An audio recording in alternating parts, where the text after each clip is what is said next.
I was 24 when my parents told me to pack my things and leave. "You're just wasting a space here, Ethan," my father said, his tone cold and final, like he'd been rehearsing that line for weeks. My mother didn't look at me, just stirred her coffee and mumbled something about how I needed to learn responsibility. The irony didn't even sting anymore, not when my older sister Madison was sitting right there at the kitchen table, smiling like she'd just won a Lifetime Achievement Award. And in a way, she had, because they'd just given her $1 million to start her dream business. $1 million in cash, transferred straight from Dad's account to hers. He even printed out the confirmation page like it was a trophy. "We believe in you, Maddie," he said, beaming. "This will finally put the family name on the map." She giggled, flipped her hair, and kissed his cheek like the golden child she'd always been. Meanwhile, I stood by the door with my half-pack duffel bag, the air thick with the smell of fresh espresso and favoritism. I'd seen it coming for years. Madison was the golden child, the prodigy, the princess who could do no wrong. I was the quiet one, the drifter, the one who didn't know what he wanted in life. She flunked out of college twice before deciding she was an entrepreneur, and somehow that made her visionary. I dropped out once to help pay the mortgage when Dad lost his job, and that made me lazy. She crashed 2 cars before age 22, and each time Dad bought her another one. I worked part-time delivering groceries and saved enough to buy a beat-up Honda Civic. And still, my mom asked if I really thought this was a smart investment. So when the $1 million announcement happened, I wasn't even angry, just tired. I'd spent years trying to earn approval that never came, years listening to them brag about Madison's latest venture while asking me to keep it down whenever I tried to talk about something I was proud of. "What about me?" I asked quietly that morning. "Am I supposed to just leave?" My father didn't even blink. "You're 24. Time to be a man. Madison's taking real risks for her future. What are you doing?" "Working," I said. He laughed, short and sharp. "Saving what? Pennies?" "You don't build a life on a scraps, son," my mom added. "You could learn something from your sister. She's not afraid to dream big." I wanted to say something, anything, but I didn't, because what was the point? Every time I tried to explain myself in the past, it turned into another lecture about attitude or gratitude. So I just zipped my bag and nodded. "All right," I said. "Guess I'll figure it out." I left that day with $362 in my bank account, an old Civic that coughed every time I hit second gear, and no idea what I was supposed to do next. But I also left with something I hadn't felt in years: clarity. No more pretending, no more begging for scraps of respect. Just me, the road, and the open question of who I could be when I wasn't being told I was a disappointment. The first few nights were rough. I slept in the car by the beach because it was free and quiet. The sound of the waves helped me think. I showered at a gym that offered a 7-day trial and lived off dollar menu sandwiches. But even in those moments, I felt oddly free. Every day, I worked night shifts loading trucks at a distribution warehouse. And every morning, I sat in my car watching the sunrise while sketching out ideas in a notebook. I'd always been good with computers. When I was a kid, I used to fix old laptops for neighbors and build simple websites for local shops. It was just a hobby. But now, it felt like something I could build on. I started freelancing online, taking whatever tech gigs I could find, fixing code, designing basic landing pages, setting up e-commerce stores. It didn't pay much at first, but slowly, I built a small client base. Meanwhile, Madison's business was everywhere. She opened a luxury lifestyle boutique downtown. It was the kind of store that sold $200 candles and called them art. My parents visited weekly, bragging to their friends about how our daughter is a CEO now. She even did a local news interview, talking about female empowerment through fragrance. I watched the segment from the break room one night while eating a microwave burrito. My coworker Tony glanced at the TV, then at me. "Hey, that your sister?" he asked. "Yeah," I said. "She's got that millionaire smile, huh?" he joked. "Yeah," I said again, but softer this time. I wasn't jealous, at least that's what I told myself, but there were nights when I lay in the back seat of my car, staring at the ceiling, wondering if maybe they were right about me. Maybe I was the disappointment. Maybe some people were just born to have it all handed to them, while others had to claw their way through life. But then I'd remember the way my dad's voice had cracked when he said, "You're wasting space." And something inside me hardened. If they thought I was a waste of space, I'd build something so big it would make them choke on those words. So I doubled down. I saved every penny I could, taught myself new skills, and started building something real, a software platform for small businesses to manage their inventory. It started as a side project, but soon a few of my clients wanted to try it. Then they told others. Within a year, I had 20 paying users, then 50, then 100. I wasn't rich, not even close, but it was the first time I felt like I was actually going somewhere. During that time, Madison's store got fancier. She hired influencers, hosted champagne nights, and posted motivational quotes about hustle while wearing designer heels. Mom sent me every article, every photo, every new milestone. "You should be proud of your sister," she'd say over text. "She's really doing it." I never replied. Then one night, after a particularly long shift, I got a voicemail from Dad. "Ethan," he said, "we heard you've been doing some kind of tech thing. That's nice, son. But listen, Madison's expanding. She needs help setting up her website. Why don't you give her a hand? It'd be good practice for you. And family should help family." I remember staring at my phone for a long time. The sound of traffic coming outside my window. Help her. The same sister who hadn't even asked how I was doing in years. The same parents who tossed me out like I was a burden. I didn't call back. But that was the night I knew something had shifted. I wasn't the same broke kid sleeping in his car anymore. I had something they didn't even see coming. Momentum. A few months later, my platform landed a major client, an independent retailer chain that signed a six-figure contract. I quit the warehouse job, rented a small apartment, and officially registered my company. For the first time, I had an office, a business bank account, and a reason to wake up every morning. But that's also when the call started coming again from my parents, from Madison, from relatives I hadn't heard from in years. At first, it was casual. "How have you been? We should catch up." But beneath the politeness, I could hear something else, maybe even a little fear. And then, one afternoon, my mom called out of the blue. "Ethan," she said sweetly, "Madison's been having a tough time lately. Sales are slowing down. Maybe you could, help her out. You're doing well now, aren't you?" That was the first crack in the golden image they'd built around her. The first sign that maybe, just maybe, the universe was finally balancing the scales.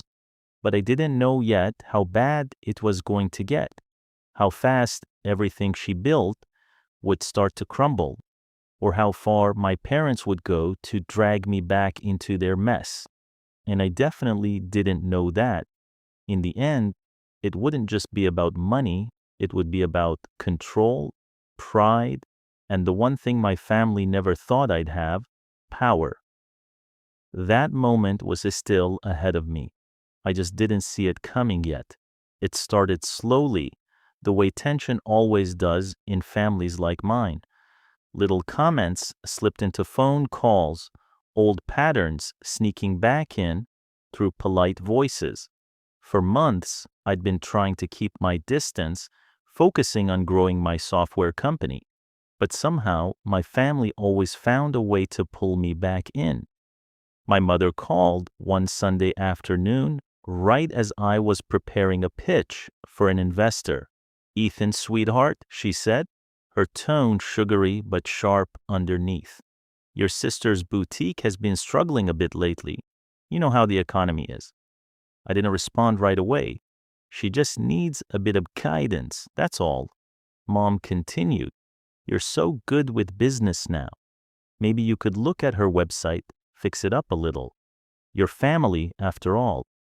Family, that word again. It had become their favorite weapon. "I'm a bit busy right now, Mom," I said carefully. Maybe she should hire a developer. There was a pause, then the sigh I knew too well. "Ethan, don't be difficult. She's your sister. You know she supported you when no one else did." That one made me laugh. Quietly, bitterly, supported me. She hadn't even called me after I left home.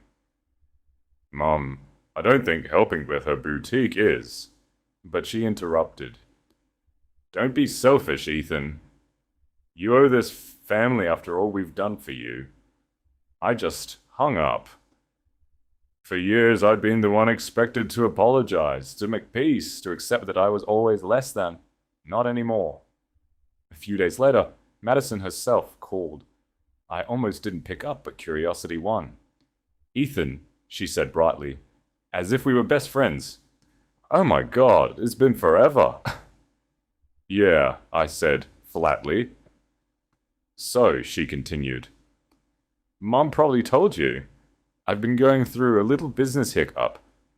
Nothing serious, just some cash flow stuff. But I figured since you're in the business world now, she emphasized it like it was some kind of novelty. Maybe you could help me out." I didn't say anything. So she went on. "I was thinking maybe you could invest. Like, a small partnership. Just to get us through this season. It'd be good PR for you too."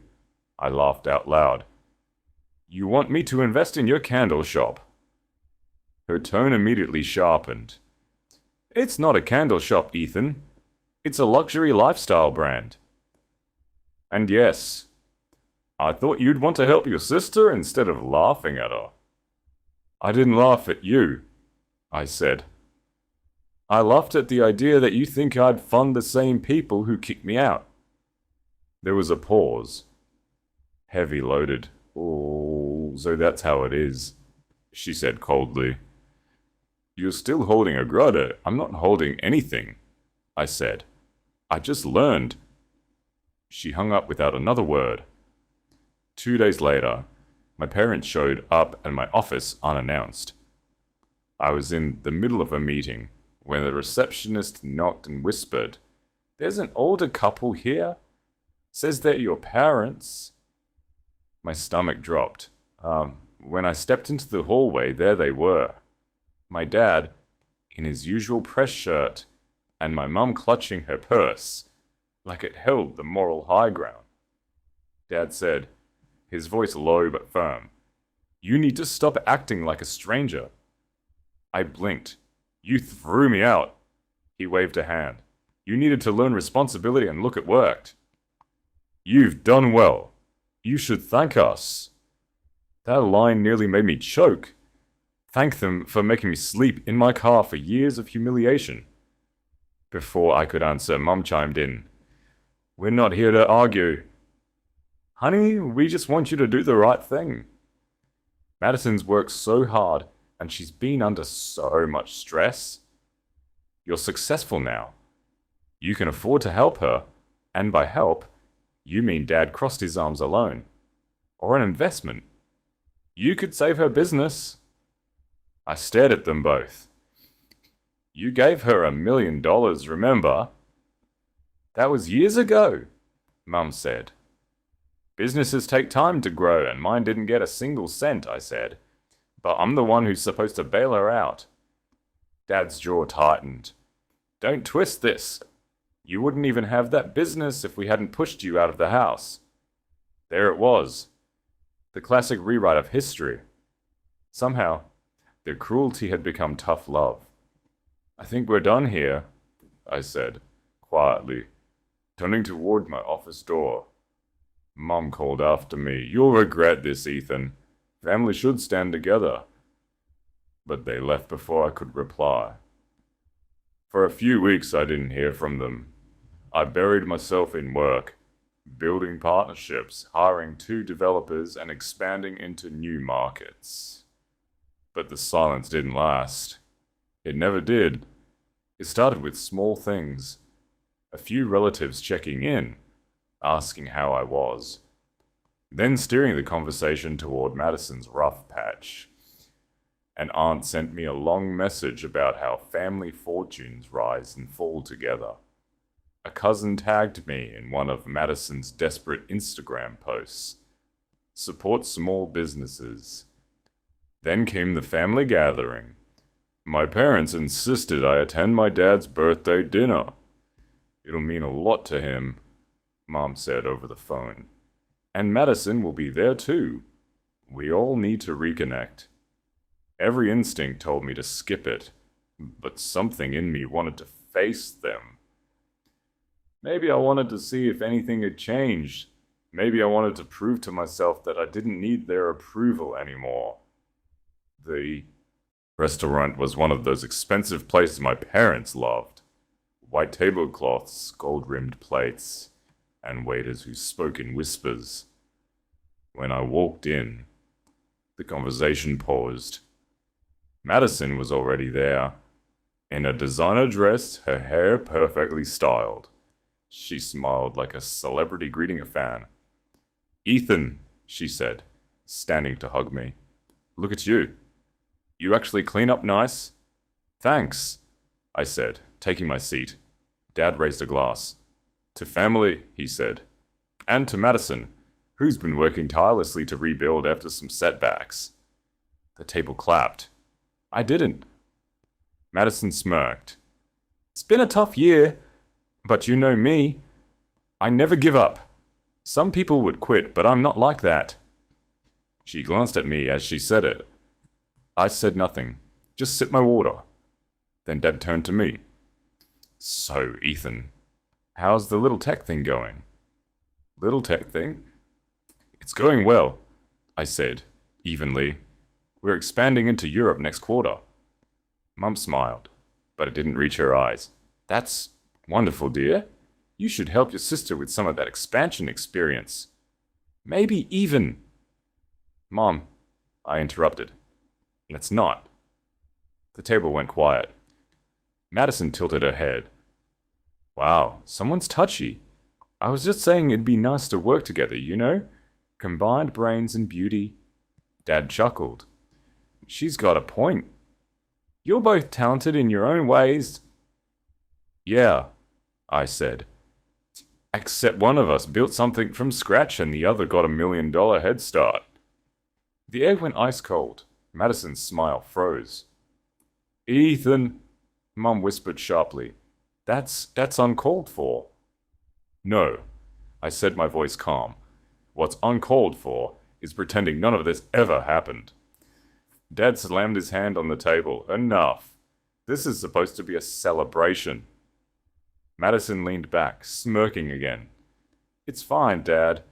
Some people just can't handle watching others succeed. I laughed under my breath. All right, that must be it. Dinner ended early. On the way out, Mum grabbed my arm. You embarrassed us tonight, she hissed. You think your money makes you better than this family? I looked her straight in the eye. No, Mom. You made it clear years ago I wasn't part of this family. She let go without another word. Over the next few months, things escalated. Madison's boutique began posting discount sales every week. Then she deleted the comments section on her posts. I started hearing rumors from clients, from mutual acquaintances, that she owed vendors tens of thousands. And then my parents started calling again, every day, first with guilt, then with anger. "You're letting your sister fail," Dad said in one voicemail. "We raised you better than this. It would have been almost funny if it didn't sting so much." After everything they'd done, after years of being invisible, they still thought I owed them. The last straw came one afternoon when I got home from work and found an envelope taped to my door. Inside was a handwritten letter from my mom. "Ethan, we know you're doing well, and we're proud of you. But Madison is drowning. We've already mortgaged part of the house to help her, but it's not enough. Please, if you have any decency left, save your sister's dream. She's your blood." There was a check request enclosed for $250,000. I sat on the couch for a long time. The letter in my hands, my mind racing through every memory, every insult, every "you're not enough," every dinner where they toasted her and ignored me. And for the first time, I didn't feel hurt. I felt calm, detached, like something inside me had finally clicked into place. They wanted to play games with guilt and manipulation. Fine, I'd play too. But this time, I wouldn't be the quiet one sitting at the table pretending not to notice the knives pointed my way. This time I'd make sure they finally saw who they were dealing with. The unraveling began quietly, like a slow leak that no one notices until the floor gives way. For weeks, I tried to ignore the signs. Late-night messages from relatives I hadn't spoken to in years. Urgent calls from my parents, in a growing sense that something was moving behind the scenes. But I didn't want to care. I was busy. My company had just closed another major partnership.